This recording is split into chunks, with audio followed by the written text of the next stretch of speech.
Hey, this is Corey from Woodcraft. In today's video, we're going to be talking about the UCO Spork. Now, I've been using this for a long time. I've gotten a lot of comments asking me to do a video about it, but I really wanted to put it through its paces before I did a video because it's made out of plastic.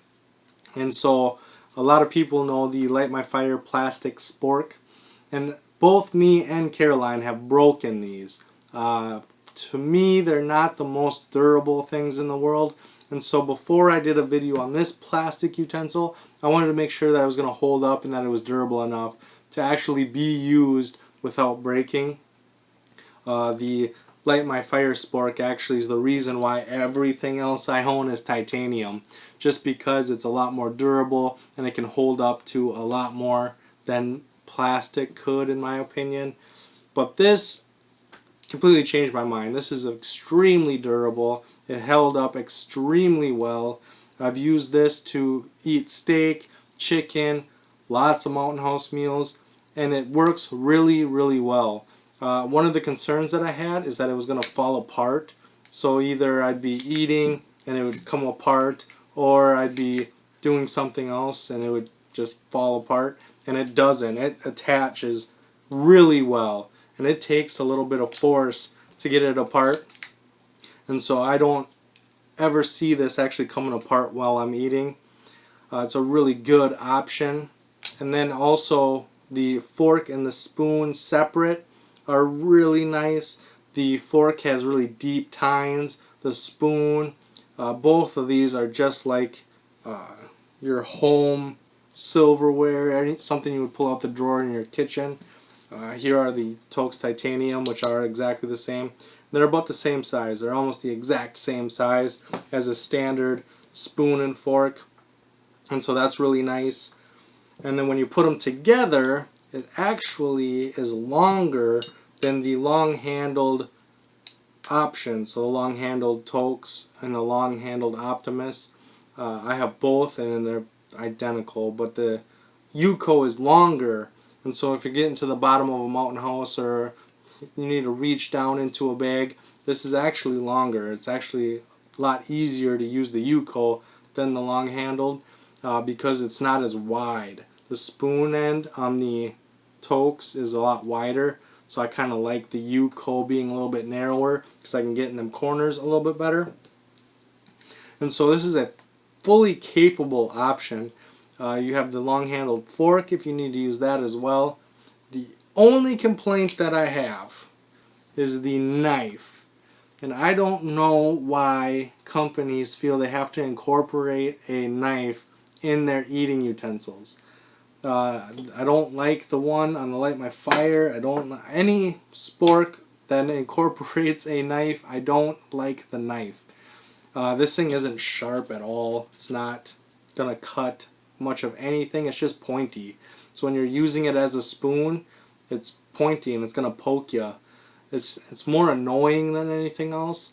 I wish that they would have just made it solid so that it was a little more durable.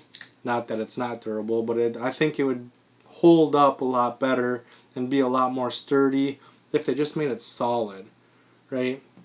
That's the one complaint. Is it better than nothing? I don't know, I guess. I understand that they made it for people that would carry this in their lunchbox. And so if you bring a lunch to work or whatever, you have all of your eating utensils in one thing. But again, I carry a knife, right? Or I have my belt knife. I really don't need a knife on my eating utensil. My eating utensil should just be a spoon and a fork, right? So that's my one and only big complaint. I don't like that knife on there. But everything else is really nice.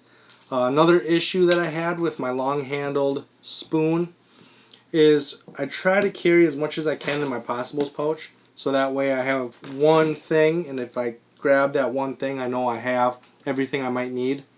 And the long-handled sporks and spoons, they fit in there, but just barely. You had to be corner to corner, and if I needed anything out of my possibles pouch, I would have to take the long handled out first so that I could dig through my bag, and then I'd have to put this back in. And I ran the risk of losing it a lot, because what I would do is I would set it somewhere instead of putting it back in my possibles pouch, and then I'd be looking for my long-handled utensils. Where this, since it is smaller and more compact, it fits inside my possibles pouch. I can rummage through without having to take it out. It's just way nicer that it's smaller, more compact. But just because it's smaller doesn't mean it's lighter. The UCO is 0.9 ounces or 28 grams. The Light My Fire Spork is 0.6 ounces or 18 grams, so it's actually 10 grams lighter. The Light My Fire plastic is the lightest option at 0.3 ounces or 10 grams. The long-handled Spork is 0.7 ounces or 20 grams. The long-handled spoon is 0.7 ounces or 20 grams. They're identical, which is weird. I thought one would be a little bit heavier than the other, but they're identical. And then the Tok's standard spoon and fork is 1 ounce or 30 grams. And so this is the heaviest option. This is the second heaviest option, but they're all very lightweight. They're all very compact. The Snow Peak is 0.5 ounces, 15 grams. I think I missed that one. But yeah, so it is heavier than almost all of the titanium options. It's way heavier than the Light My Fire plastic. And so if you're pinching grams, if you want the lightest option possible, this isn't it. But for me, the capabilities, the durability, all the aspects of this makes it well worth the money. I'm very happy I own this. It's my main eating tool right now. I carry it with me all the time, and it's pretty much all I use. Actually, what I carry is I carry the UCO for eating, and then I carry the Tok's fork and spoon so that I have the tongs. So I cook with the tongs, and then I eat with the UCO, and that seems to be my favorite setup so far. And I've tried a lot of different things, but this right here, this is my favorite. So if you're interested in anything you saw here, I will leave links in the description box down below so that you can study and do some research before you buy any of this stuff. And then I can't wait to see you guys on the next video.